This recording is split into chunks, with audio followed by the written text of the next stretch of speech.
E neste vídeo você vai ver 10 fatos bíblicos provados cientificamente. Acompanhe comigo. Física da Arca de Noé. Em 2014, 4 alunos de física da Universidade de Leicester confirmaram a viabilidade da Arca de Noé. Eles começaram uma pesquisa sobre a possibilidade da arca flutuar enquanto carregava um par de cada espécie de animal, analisando de acordo com a física o passo a passo das instruções encontradas na Bíblia. Eles converteram os cúbitos, medida utilizada na Bíblia, para centímetros, determinando que um do primeiro correspondia a 48 do segundo. Seguindo esta linha, a arca teria 145 metros de comprimento, 24 metros de largura e 14 metros de altura. Noé também foi instruído a construir a arca com madeira de gopher, cuja densidade é parecida com a do cipestre, utilizada pelos estudantes para realizar os cálculos. E chegaram à conclusão que a arca vazia teria um peso de 1.200.000 quilos. E para flutuar, a densidade da embarcação teria que ser menor do que a da água. Então, a arca poderia suportar até 51 milhões de quilos, o suficiente para transportar todas as espécies sem afundar. Reservatório de Siloé. O livro de João conta a existência do reservatório de Siloé, local onde Jesus coletou água para curar os olhos de um cego. Embora todos pensassem que João não estava fazendo referência a um local de verdade, e sim usando um conceito para ilustrar a passagem, o reservatório realmente existe. Em 2005, um grupo de encanadores encontrou a reserva de água na cidade velha de Jerusalém. Após isso, arqueólogos assumiram as buscas e descobriram que se tratava de fato do chamado Reservatório de Siloé, pois estava exatamente no local descrito por João. Parede do rei Salomão. Segundo o primeiro livro dos reis no Antigo Testamento, há o relato de que o rei Salomão ordenou a construção de uma muralha em Jerusalém. Em 2010, arqueólogos da Universidade Hebraica de Jerusalém encontraram partes de uma grande muralha. Segundo a arqueóloga Eilat Mazar, os restos da muralha do século X a.C. poderiam confirmar a descrição bíblica da época do rei. A muralha possuía 70 metros de comprimento e 6 metros de altura, e além dela havia também uma guarita de segurança e uma torre, que foram encontradas em um local chamado de Ofel, entre a chamada cidade de Davi e a parte sul do Monte do Templo Judaico. Torre de Babel.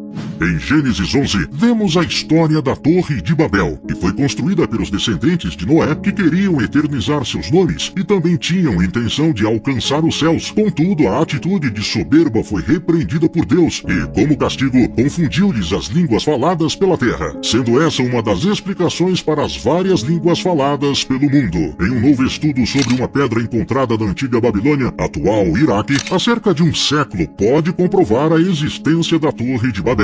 Segundo o professor da Universidade de Londres, Andrews George, no objeto encontrado, há um desenho de uma torre com degraus e uma pessoa segurando uma lança e usando um chapéu de cone. Abaixo, há um texto que diz Zigurate, que significa monumento em forma de pirâmide, ou Templo da Babilônia. A pedra do século VI a.C., para o especialista, mostra a primeira imagem real da Torre de Babel, evidenciando as 7 camadas da estrutura, além de identificar um homem por trás de sua construção, o imperador Nabucodonosor II. O objeto também revela detalhes da construção da estrutura e, mais importante, como Nabucodonosor a construiu. A história escrita na rocha é como a que está na Bíblia.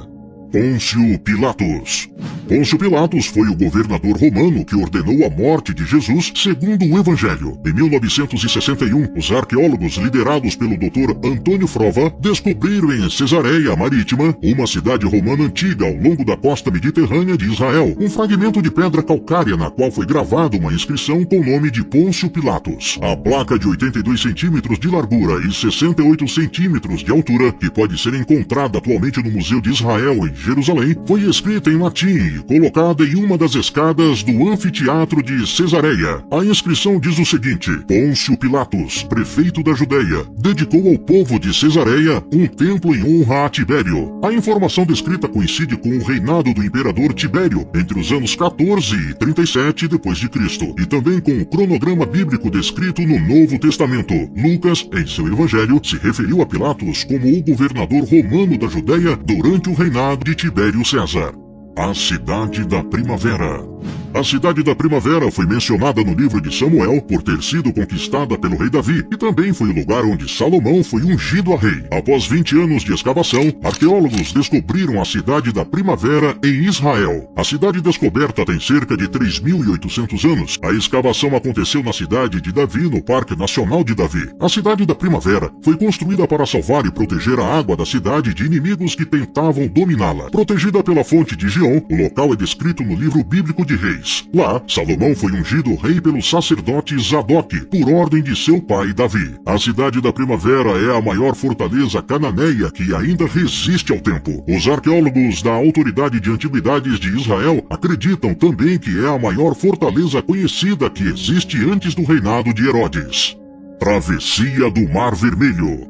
Agora indo para o livro de Êxodo, nas escrituras conta a história de Moisés que, para libertar o povo hebreu, recebeu de Deus a incumbência de tirá-los do Egito, e na fuga se depararam com o Mar Vermelho. O relato bíblico afirma que as águas do mar se dividiram em dois, após Moisés estender sua vara sobre as águas. Dessa forma, os israelitas puderam atravessar o mar, enquanto os soldados do faraó ficaram pelo caminho. Segundo pesquisas feitas pelo cientista Carl Drills, ele fez uma simulação reconstituindo as localidades mais prováveis da separação das águas do Mar Vermelho, levando em consideração as alterações do relevo ao longo dos anos. Para que de fato pudessem cruzar o Mar Vermelho, o vento precisaria atingir uma velocidade de 95 km por hora, criando uma ponte terrestre temporária. Em matéria da BBC sobre o assunto, é lembrado também o episódio de um tsunami ocorrido em 1994, nas Filipinas, na ilha de Mindoro, em que uma testemunha relatou ter visto o mar se abrir. O tremor teria aberto uma grande rachadura no fundo de um lago localizado a 1,5 km da costa. A testemunha disse ter visto a água do lago escorrer como uma cachoeira, sendo tragada até revelar o fundo. Dessa forma, cientistas afirmam ser geologicamente possível ocorrer uma abertura no mar.